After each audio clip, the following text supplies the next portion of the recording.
আসসালামু আলাইকুম, স্বাগতম প্রত্যেকে মিরাজ ক্লাসরুমে। আজকে আমরা আলোচনা করব হচ্ছে জীবনীশক্তির যে সেকেন্ড পার্ট, অর্থাৎ শ্বসন। এখানে আমি বোর্ডে অনেক কিছু লিখে রাখছি। এই প্রত্যেকটা জিনিস আমাদের লাগবে। তোমরা চাইলে এটা নোট করতে পারো, স্ক্রিনশট দিয়ে রাখতে পারো। আমি এখন এগুলোর ব্যাখ্যা দিব। তো আমরা লাস্ট ক্লাসে এতটুকু শিখছিলাম যে আহ, এই অধ্যায়টারে দুইটা ভাগে ভাগ করে, জীবনীশক্তি অধ্যায়টারে। একটা পার্টে ছিল সালোক সংশ্লেষণ, অর্থাৎ যেখানে আমরা খাদ্য তৈরি করব, এবং এটা যে আজকের পার্টটা, এখানে হচ্ছে আমরা এনার্জি বা শক্তি উৎপাদন করব। ঠিক আছে? আচ্ছা, তাহলে আমাদের প্রথম যে কোশ্চেন সেটা হচ্ছে শ্বসন কি। প্রশ্নটা কি? শ্বসন কি? আর এই সংজ্ঞাটা আমরা এইটা এবং এইটা, এই তিনটা বিক্রিয়া থেকে দিতে পারবো। দেখো, যদি একটু চেষ্টা করো, মানে একটু খেয়াল করো, এটা গ্লুকোজ, এটাও গ্লুকোজ, এটাও গ্লুকোজ, বা আমরা যদি, হ্যাঁ, তিনটাই গ্লুকোজ। এখানে অক্সিজেন আছে, এখানে অক্সিজেন নাই, এখানে অক্সিজেন নেই। গ্লুকোজটা ভাঙছে, ভাঙার পর এখানে শক্তি উৎপাদন হয়েছে, এখানেও শক্তি উৎপাদন হয়েছে। দ্যাটস ওয়াই কিলো কিলোরে দেওয়া আছে। আমরা এখানে যদি শক্তি দিয়ে দেই, শক্তি শক্তি উৎপাদন হয়েছে, এখানেও শক্তি উৎপাদন হয়েছে। ঠিক আছে?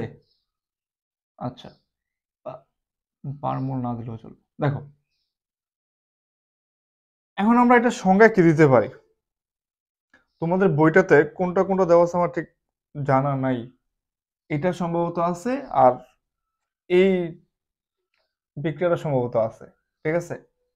যাই হোক, আমরা এখান থেকে সংজ্ঞাটা যদি দিতে যাই, আমরা বলতে পারি যে যে প্রক্রিয়ায়, খুব ভালো করে বুঝো, যে প্রক্রিয়ায় অক্সিজেনের উপস্থিতি বা অনুপস্থিতিতে গ্লুকোজ ভেঙে শক্তি উৎপন্ন হয়, তাকে শ্বসন বলে। এটা যদি ক্ষয়ের জন্য আসে যে শ্বসন বলতে কি বোঝায়, তাহলে এই সংজ্ঞাটা দেওয়ার পরে ধরো এই বিক্রিয়া, মাঝখানে বিক্রিয়াটা বাদ দিয়ে দিলাম আমরা। ঠিক আছে? ধরো এই বিক্রিয়াটা বাদ। তোমরা তোমাদের বইয়ে দুইটা বিক্রিয়া আছে, দুইটা বিক্রিয়া দাও। তখন এই বিক্রিয়া এবং এই বিক্রিয়াটা, এই দুইটা বিক্রিয়া তোমরা দিয়ে দেবা। দিয়ে দিলে দুই দুই পেয়ে যাবা। আর যদি শুধুমাত্র কয়ের জন্য প্রশ্ন হচ্ছে যে শ্বসন কাকে বলে, তখন সিম্পলি সংজ্ঞাটা দিবা, যে প্রক্রিয়ায় অক্সিজেনের উপস্থিতি বা অনুপস্থিতিতে গ্লুকোজ ভেঙে শক্তি উৎপাদন করে বা শক্তি উৎপন্ন হয়, তাকে বলা হয় শ্বসন। এবার উম, হ্যাঁ, এভাবে দেওয়া যায়। আচ্ছা, এখানে আরেকটা দিতে পারো, অথবা যে আরো যদি স্পষ্ট করে দিতে চাও, যে প্রক্রিয়ায় গ্লুকোজ অক্সিজেনের উপস্থিতি বা অনুপস্থিতিতে গ্লুকোজ ভেঙে বিভিন্ন এনজাইমের সাহায্যে শক্তি উৎপাদন হয় বা শক্তি উৎপন্ন হয়, বিভিন্ন এনজাইম শব্দটা একটু ইনক্লুড করে দিলে ভালো হয় মনে হয়, তাকে বলা হয় কি? শ্বসন। তারপরে এই দুটো বিক্রিয়া দিয়ে দিলা। এতটুকু ক্লিয়ার? আচ্ছা, এটা গেল। এবার শ্বসন কয় প্রকার? শ্বসন দুই প্রকার। একটা হচ্ছে সবাত শোষণ, আর একটা হচ্ছে অবাত শোষণ। সবাতটা কি? যে প্রক্রিয়ায় অক্সিজেনের উপস্থিতিতে, ভালো করে বুঝো, একটা কি, একটা হচ্ছে সবাত। আমি এখন সবাতের কথা বলতেছি। যে প্রক্রিয়ায় সবাতে অক্সিজেন উপস্থিত থাকবে, অক্সিজেনের উপস্থিতিতে গ্লুকোজ ভেঙে বিভিন্ন এনজাইমের সাহায্যে শক্তি উৎপাদন করে বা শক্তি উৎপন্ন করে, তাকে বলা হয় সবাত শোষণ। আরেকটা কি?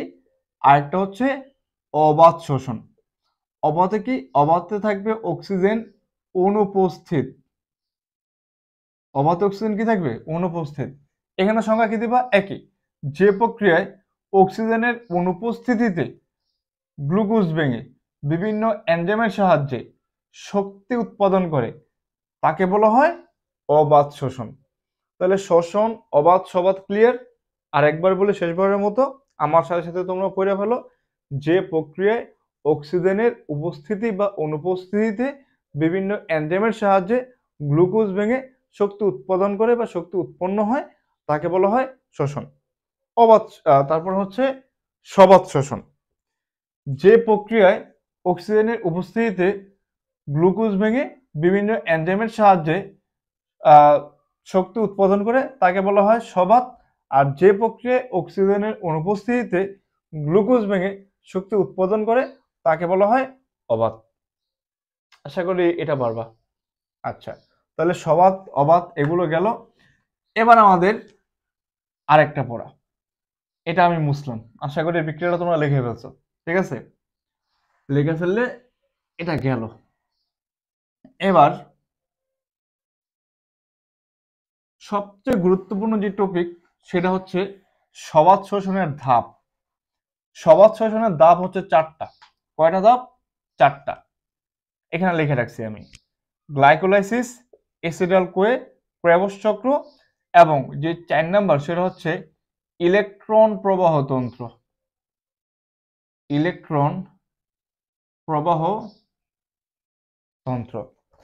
তাইলে এ হচ্ছে সবাত শোষণের 4টা ধাপ। এবার আমি তোমারে ইন্ডিভিজুয়ালি প্রত্যেকটা আলাদা আলাদা করে পড়াইতেছি। এই যে বক্সটা আর এই যে 4টা, এই দুইটা একজন আরেকজনের সাথে সামঞ্জস্য। তুমি পরীক্ষাতে এটাও আসতে পারে, এভাবেও তুমি দিতে পারো। দেখো তোমাদের বোর্ডে অনেক গাইডগুলোর মধ্যে এভাবে আনসার করছে, আবার এরকম করে আনসার করছে। তুমি এর উপর ডিপেন্ড করে তুমি কিভাবে আনসার করবা, এটা তুমি খুব ভালো জানো যে তুমি কিভাবে খুব দ্রুত বুঝে ফেলো। আচ্ছা আসো এবার আমরা ব্যাখ্যায় যাই। একেবারে প্রথম গ্লাইকোলাইসিসে, ঠিক আছে, আমি প্রথম কারে টানলাম, প্রথম হচ্ছে ধরো গ্লাইকোলাইসিসের ধাপ বর্ণনা করতে বলা হয়েছে। আমার লেখা খুব সুন্দর, লেখার প্রশংসা সবাই করবা। গ্লাইকোলাইসিস প্রক্রিয়া বর্ণনা করো। আচ্ছা, গ্লাইকোলাইসিসটা হচ্ছে এতটুকু, এতটুকু গ্লাইকোলাইসিস। এখন তুমি যখন গ্লাইকোলাইসিস আনসার করতে যেতেছো, লেখবা কিভাবে? লেখবা হচ্ছে এতটুকু লেখবা, C6H12O6, তারপরে পাইরুভিক অ্যাসিড C3H4O3, C3H4O3, এখানে 4 অণু এটিপি, এখানে NADH2 হচ্ছে 2 অণু। আচ্ছা, আমরা ওই যে প্রথম ভিডিওতে বলছিলাম যে শ্বসনে কি হয়,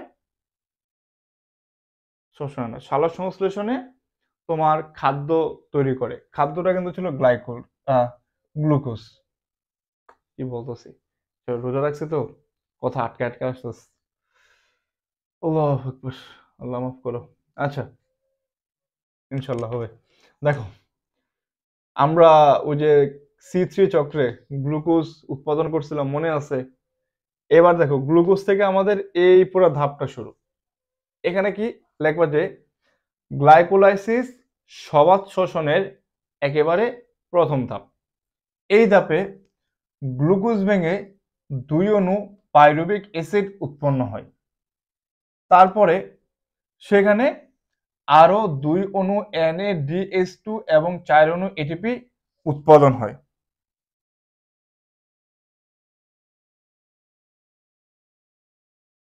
আচ্ছা, উৎপন্ন হয়, যেখানে 4 অণু এটিপি থেকে 2 অণু এটিপি নিজেদের মধ্যে খরচ হয়ে যায়। এটা দেখানো লাগে না, জাস্ট তোমরা বলে দিবা 2 অণু এটিপি নিজেদের মধ্যে খরচ হয়ে যায়। যেখানে 1 অণু NADH2 থেকে এটিপি উৎপাদন হয় 3টা। তাইলে 2 অণু এটিপি থেকে 2 অণু NADH2 থেকে এটিপি উৎপাদন হবে কয়টা? 3 × 2 = 6 এটিপি। ক্লিয়ার? আচ্ছা, এখানে 4 অণু এটিপি থেকে 2 অণু এটিপি খরচ হয়ে যায় না? খরচ হয়ে গেলে থাকতেছে কয় অণু এটিপি? 2 অণু এটিপি। তাহলে সমান সমান আরো থাকতেছে কি 2 অণু এটিপি। তাহলে 6 2 কত? মোট 8 অণু এটিপি উৎপন্ন হয় কোথায়? গ্লাইকোলাইসিসে। এবার আসো কথাটা কিভাবে লিখবা আরেকবার বলি। গ্লাইকোলাইসিস সবাত শোষণের প্রথম ধাপ, যেখানে গ্লুকোজ ভাঙা 1 অণু গ্লুকোজ ভাঙা 2 অণু পাইরুভিক অ্যাসিড, 4 অণু এটিপি, 2 অণু NADH2 উৎপন্ন হয়। এবং 4 অণু এটিপি থেকে 2 অণু এটিপি নিজেদের মধ্যে খরচ হয়ে যায়। এই পুরো প্রসেসটা করতে খরচ হয়ে যায়। যেখানে এক অণু NADH2 থেকে এটিপি উৎপন্ন হয় 3টা, সুতরাং 2 অণু NADH2 থেকে এটিপি উৎপন্ন হয় 6 অণু। তাহলে গ্লাইকোলাইসিসে মোট এটিপির সংখ্যা 6 অণু, 2 অণু NADH2 থেকে 6 অণু এটিপি এবং 4 অণু এটিপি থেকে যেহেতু 2 অণু ভাঙা যায় বা খরচ হয়ে যায়, তাহলে থাকতেছে কয় অণু এটিপি? 2 অণু এটিপি। তাহলে মোট 6 অণু ATP plus 2 ATP is equal to 8 ATP. এবং গ্লাইকোলাইসিসটা ঘটে সাইটোপ্লাজমে। ব্যাখ্যা শেষ। যা ব্যাখ্যা দিলা সবে চিত্র থেকে দিলে অবশ্যই চিত্রটা পরীক্ষাতে আনসার করবা। এবার এখানে দেখো তো, এই ছকটার মধ্যে গ্লাইকোলাইসিস নাকি, আমরা কি বলছিলাম? 2 অণু পাইরুভিক অ্যাসিড উৎপন্ন হয়, 2 অণু NADH2 উৎপন্ন হয়, 4 অণু এটিপি উৎপন্ন হয়। এখানে কি হয়? 2 অণু এটিপি খরচ হয়ে যায়। খরচ হয়ে গেলে আমি এটা আরেকটু ক্লিয়ারলি যদি লিখতে চাই, তাহলে আমরা লিখতে পারি যে 2 NADH2 ইকুয়াল 3 ATP, আচ্ছা 3 না, 3 ইন্টু 2 ইকুয়াল 6 ATP। আর এখানে তোমার অলরেডি কত খরচ হয়? 2 অণু খরচ হয়, এখানে 2 ATP is equal to 8 ATP। এটা গেল আমাদের গ্লাইকোলাইসিস। Glycolysis clear? আচ্ছা, এবার আমরা শিখবো হচ্ছে চিত্র কোনটায় কতটুকু কি দিচ্ছি একটু খেয়াল করো। তারপরে আমরা পড়বো এসিটাল কোএ। এইটা দেখো, এই পর্যন্ত হচ্ছে এসিটাইল কোএ। তাহলে এসিটাল কোএটা কিভাবে দিবা? এসিটাল কোএ আমি প্রশ্ন লিখবো, এসিটাল কোএর বর্ণনা করো। এটা হচ্ছে এসিটাল কোএ, লিখে দিই এসিটাইল কোএ। এটা বর্ণনা কেমনে করবা? Pyruvic acid, carbon dioxide, NADH2। ভালোই গরম পড়ছে না? রমজান মাসের রোজাগুলো কেমন লাগতেছে তোমাদের জানাও।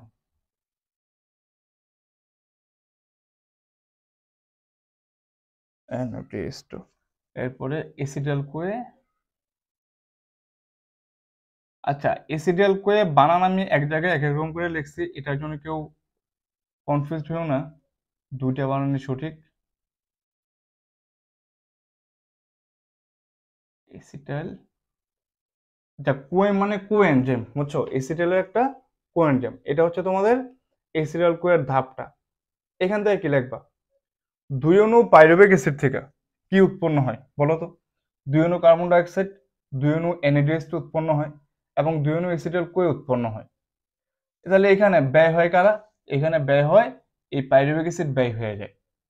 এক অণু NADH2 থেকে 3 অণু এটিপি উৎপন্ন হইলে 2 অণু NADH2 থেকে মোট 6 অণু এটিপি উৎপন্ন হয়। এখানে আর কোনো এটিপি উৎপন্ন হয় না। এবং এই যে ধাপটা, এই ধাপটা ঘটে হচ্ছে কোথায় বলতে পারবা? মাইটোকন্ড্রিয়াতে ঘটে। কোথায় ঘটে? আচ্ছা সরি, এটাও সাইটোপ্লাজমে ঘটে। সরি, এটাও সাইটোপ্লাজমে ঘটে এবং বাকি দুইটা ঘটে মাইটোকন্ড্রিয়াতে। তাহলে এসিটাইল কোএ কোথায় ঘটে? সাইটোপ্লাজমে ঘটে। আচ্ছা, এটা গেল এসিটাইল কোএ। তাহলে এখানে তোমার লেখা দেবা কি? চিত্র এসিটাইল কোএ। এই যে এবারে খেয়াল করো, এখানে 2 অণু এসিটাইল কোএ উৎপন্ন হয়েছে, 2 অণু কার্বন ডাইঅক্সাইড, 2 অণু NADH2, বেহিত বস্তু পাইরুভিক অ্যাসিড। এখানে কার্বন ডাইঅক্সাইড তো কোনো এটিপি উৎপন্ন করে না, 2 অণু NADH2 থেকে 6 অণু এটিপি উৎপন্ন হয়। এখানে মোট এটিপির পরিমাণ কত? 6। 8 6 কত? 8 6 14।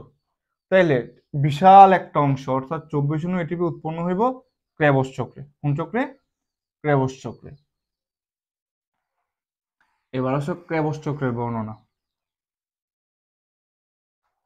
তো ক্র্যাবস চক্রের বর্ণনা যদি আমরা দিতে চাই, তাহলে হবে এখানে এইভাবে, বাকি যা আছে তাই, ওইটাই ক্র্যাবস চক্র, বুঝছো? তাহলে 3 NADH2, 3 NADH2, তারপরে FADH2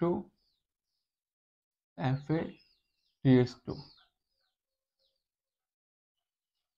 GTP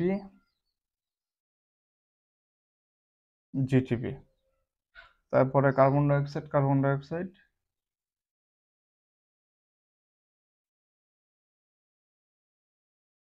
দুই অণু কার্বন ডাইঅক্সাইড তারপরে এই যে এগুলো আমি লিখলাম না, ঠিক আছে, এ অবধি শেষ এটার। এরপর তো শক্তি উৎপাদন করে ফেলে, 38 এটিপি তো উৎপাদন করেই ফেলে এখান থেকে। এটা কি দিবা? এটা হচ্ছে গ্লাইকোলাইসিসের সবাত শোষণের তৃতীয় ধাপ, যাকে বলা হচ্ছে ক্র্যাবস চক্র। ক্র্যাবস চক্রে দুই অণু এসিটাল কোয়ে খরচ হয়ে যায়, একদম প্রথম কথা। তারপরে এখানে 6 অণু NADH2, 2 অণু FADH2 এবং 2 অণু GTP উৎপন্ন হয়। 6 অণু NADH2 থেকে এটিপি উৎপাদন হয় কত? দেখো, এক অণু থেকে উৎপাদন হয় 3টা, 6 অণু থেকে কয়টা হয়? 18 এটিপি। আবার এক অণু FADH2 থেকে এটিপি উৎপাদন হয় 2 অণু এটিপি। তাহলে এখানে 2 অণু FADH2 থেকে এটিপি কতটা উৎপাদন হবে? এটিপি আছে 2টা, নাকি? সরি, FADH2 আছে 2টা। এক অণু FADH2 এটিপি উৎপাদন করে হচ্ছে 2টা, তাহলে 2 দুগুণে কত? 4। এক অণু জিটিপি একটাই এটিপি উৎপাদন করে, তাহলে 2 অণু জিটিপি 2টা এটিপি উৎপাদন করব, তাহলে 2 অণু জিটিপি 2টা জিটিপি ইন্টু একটা করে খরচ উৎপাদন করে, তাহলে 1 কত হইব? 2 কে 2, তাহলে 18 4 কত? 22, 22 2 কত? 24, নাকি? তাহলে এই ক্র্যাবস চক্রে কত অণু এটিপি উৎপাদন হয়? 24 অণু এটিপি উৎপাদন হয়। এবার চিন্তা করো তো, 24 এটিপি, তাহলে 14 আর, আচ্ছা এটা মনে হয় দেখা যাবে না, আসবে না। 24 আর 14 কত? 4 4 8, 2 1 3, এই 38 অণু এটিপি উৎপাদন হয় হচ্ছে কোথায়? সবাত শোষণে, বা হ্যাঁ, মোট সবাত শোষণে। আরেকটা বাকি রইল তোমার হচ্ছে ইলেকট্রন প্রবাহ তন্ত্র। এটা কিভাবে লিখবা? এটা কতটা ক্লিয়ার? যা বললাম ওই কথার উপর বেস করেই লিখে ফেলবা, বুঝছো? কথার উপর বেস করে লিখলে দেখবে যে তোমার হয়ে গেছে। আল্লাহু আকবার, কথাটা একটু সাজাইলে দেখবা তোমরা লিখে ফেলতে পারতেছো। এবার আসো, ইলেকট্রন প্রবাহ তন্ত্র তোমাদের বইটা থেকে পড়বা, অবাধ শোষণ তোমাদের বইটা থেকে পড়বা, ঠিক আছে? আর বাকি যে কথাবার্তাগুলো আমি একটু সাজায় গুছায় অন্যরকম করে দিয়ে দিলাম। এটাই ছিল হচ্ছে তোমাদের 38 নং এটিপি তৈরির ব্যাখ্যা, বা সবাত শোষণের ব্যাখ্যা, বা শক্তি উৎপাদনের ব্যাখ্যা, হোয়াট এভার, যা কিছু প্রশ্ন আসতে পারে এই এক্সপ্লেনেশন যদি একটু মাথায় রাখতে পারো, ইনশাআল্লাহ আশা করি যে তোমরা বোর্ডে প্রশ্ন উত্তরে ঠেকবা না, এটা আমি আশা করতেই পারি, ঠিক আছে? কথাবার্তা যদি ভুল ত্রুটি হয়ে থাকে অবশ্যই তোমরা সবাই ক্ষমা সুন্দর দৃষ্টিতে দেখবা। দেখা হচ্ছে নেক্সট ভিডিওতে। টিল দেন, আসসালামু আলাইকুম।